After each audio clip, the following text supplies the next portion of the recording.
Assalamualaikum warahmatullahi wabarakatuh. Semangat pagi semuanya.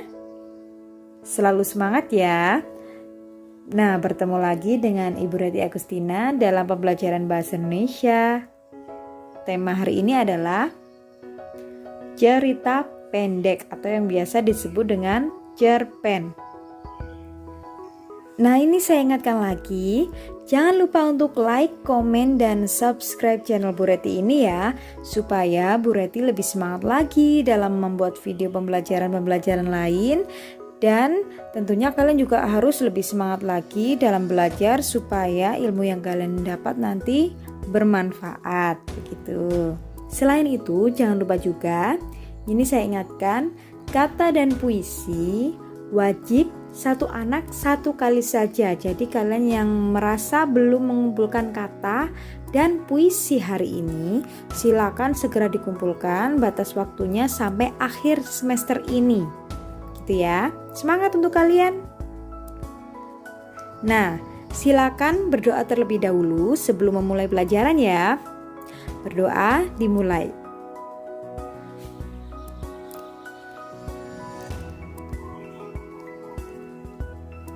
Selesai, lanjut ya. Nah, ini persepsinya.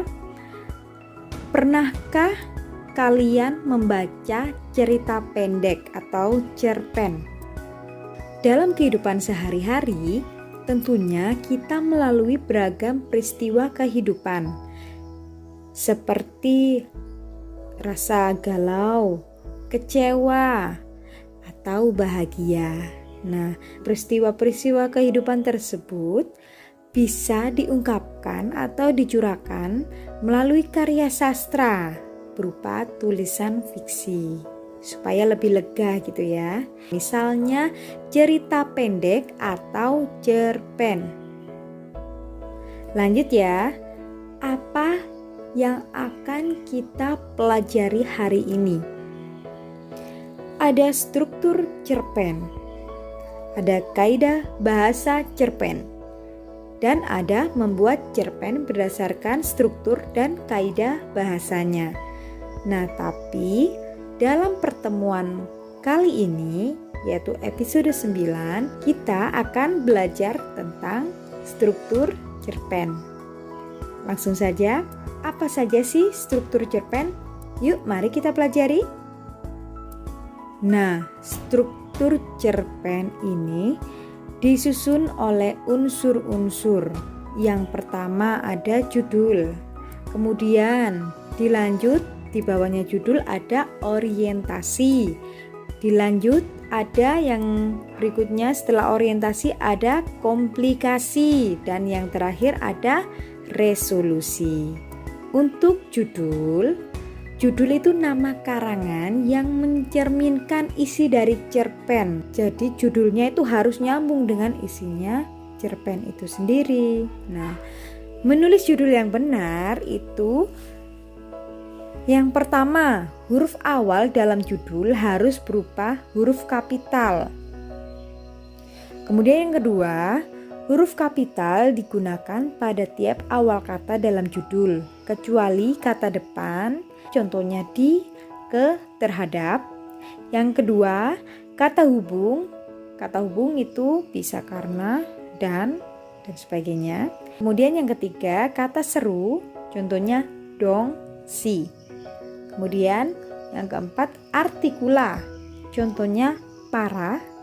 Dan yang terakhir, partikel penegas, contohnya pun. Kemudian yang ketiga, huruf kapital digunakan pada kata ulang sempurna, contohnya kupu-kupu. K pada kupu-kupu, K-nya itu semuanya menggunakan huruf kapital. Kemudian nomor 4, minimal terdiri atas satu kata, tidak boleh berupa kalimat. Nah, ini ada contoh judul, yaitu Dini dan Corona. Nah, kita lihat apakah ini memenuhi unsur judul yang benar. Huruf awal dalam judul harus berupa huruf kapital. Ya, betul, ini huruf kapital D-nya. Yang kedua, huruf kapital digunakan tiap awal kata dalam judul. Tiap awal kata, kecuali, ini ada kecuali ya, ada kata depan, kata hubung, kata seru, artikula, partikel, penegas. Nah, dan ini termasuk kata hubung. Jadi D-nya dalam dan ini menggunakan huruf kecil. Kecuali ya. Kemudian yang ketiga, huruf kapital digunakan pada kata ulang sempurna. Karena ini tidak ada kata ulang sempurna, jadi dilewati. Kemudian yang nomor 4, minimal terdiri atas satu kata. Tidak boleh berupa kalimat. Ini bukan kalimat ya, karena kalimat adalah satuan bahasa yang terdiri atas minimal subjek dan predikat dan diakhiri dengan penanda titik yang menandakan bahwa kalimat itu sudah selesai. Lanjut, orientasi. Orientasi ini berisi pengenalan tokoh, latar ini ada 3 ya, latar waktu, tempat, dan suasana yang ada di dalam cerita. Jadi ini dikenalkan dulu siapa tokohnya, di mana latarnya gitu. Tapi latar ini salah satu saja, tidak usah semua disebutkan lengkap, tidak apa-apa begitu. Untuk perkenalan, membuka cerita, itu harus dikenalkan terlebih dahulu. Contohnya, pada suatu pagi ketika mentari mulai menyingsingkan sinarnya, Dini bangun dengan perasaan semangat. Ya, karena hari ini adalah hari pertamanya bersekolah di MTS favorit di Pasuruan.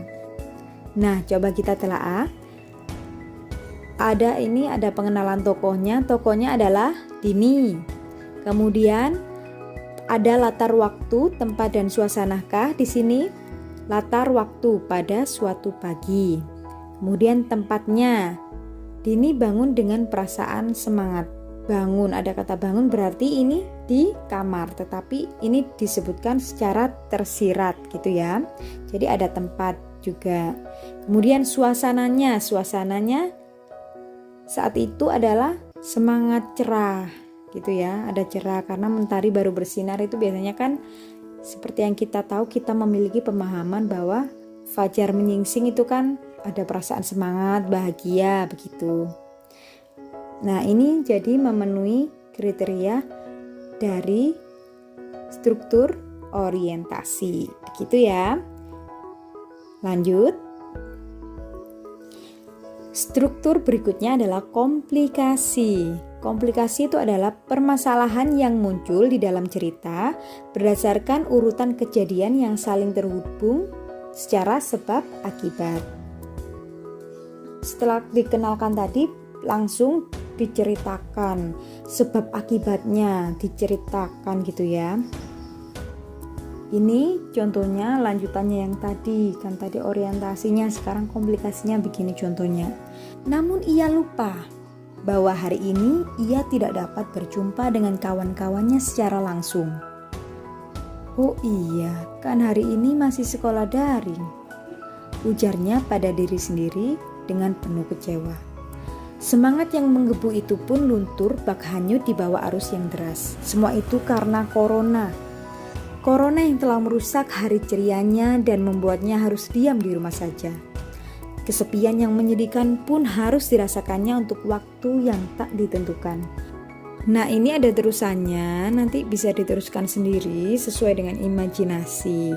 Tetapi karena ini hanya contoh, maka saya sebutkan kutipannya saja gitu ya. Ini contoh dari komplikasi ini adalah ini baru dimunculkan masalahnya. Jadi masalahnya Dini bergejolak dengan dirinya sendiri karena ia tidak bisa bertemu dengan teman-temannya. Padahal ini adalah awal dia mau masuk sekolah. Kan biasanya kan perasaannya kan menggebu, senang. Tetapi dia tertahan, tidak boleh sekolah karena corona begitu.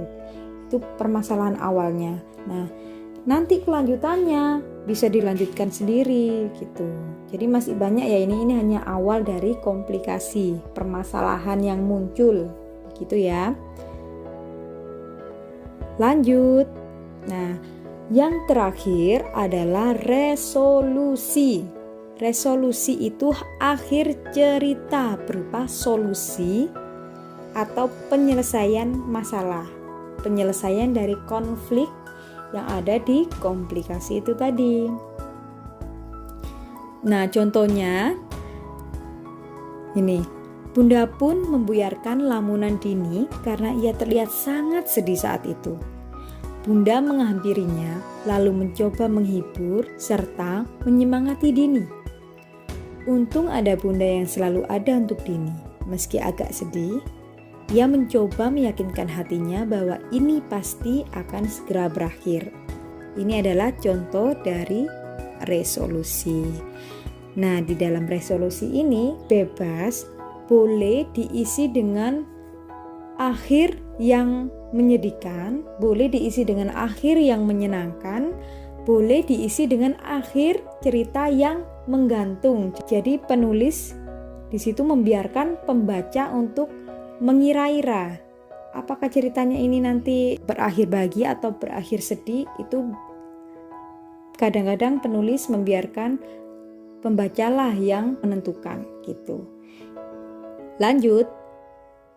Nah, ini tugas untuk kalian, yaitu menelaah struktur cerpen. Nah, tadi kan sudah Bu Reti jelaskan setiap unsur-unsur struktur dari cerpen tadi, mulai dari judul, kemudian orientasi atau pembuka atau pengenalan cerita, kemudian komplikasi, permasalahannya, dan yang terakhir adalah resolusi atau solusi dari masalah itu tadi, penyelesaian gitu.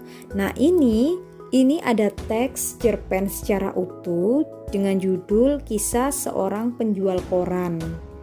Nah, ini saya minta kalian tunjukkan yang mana yang termasuk judul, yang mana judulnya kalian tunjukkan, kemudian yang mana orientasinya kalian tunjukkan, kemudian komplikasinya yang mana sampai mana itu kalian tunjukkan, dan yang terakhir resolusinya itu yang mana kalian tunjukkan gitu ya.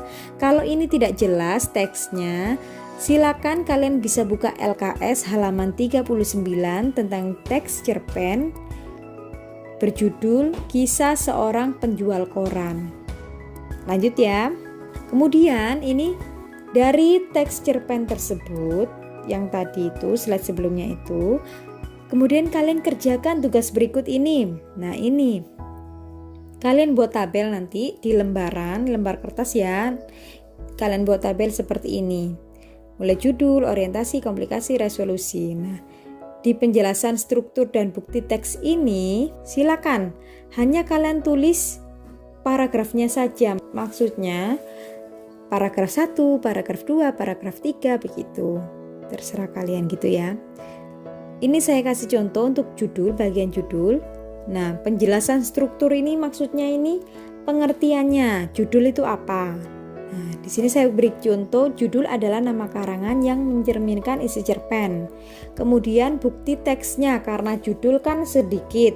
Nah, jadi tinggal kalian tulis Kisah Seorang Penjual Koran, ada di paling atas bagian cerpen gitu. Nah, untuk selanjutnya, untuk orientasi penjelasan strukturnya, kalian isi dengan pengertiannya orientasi. Kemudian bukti teksnya, kalian hanya menunjukkan di dalam teks tersebut itu orientasi ada di dalam paragraf berapa sampai berapa. Itu tadi dikerjakan di lembaran, difoto dan dikirim melalui WA pribadi ke Bu Reti. Nah, sekian dulu pelajaran dari Bu Reti pada pertemuan kali ini di episode 9. Kalian semangat ya belajarnya. Semoga ilmu yang kalian dapat pada pertemuan kali ini bermanfaat dan kalian menjadi orang-orang yang sukses nantinya. Amin, amin ya rabbal alamin. Terima kasih. Jangan lupa like, komen, dan subscribe channel Bu Reti ya. Assalamualaikum warahmatullahi wabarakatuh.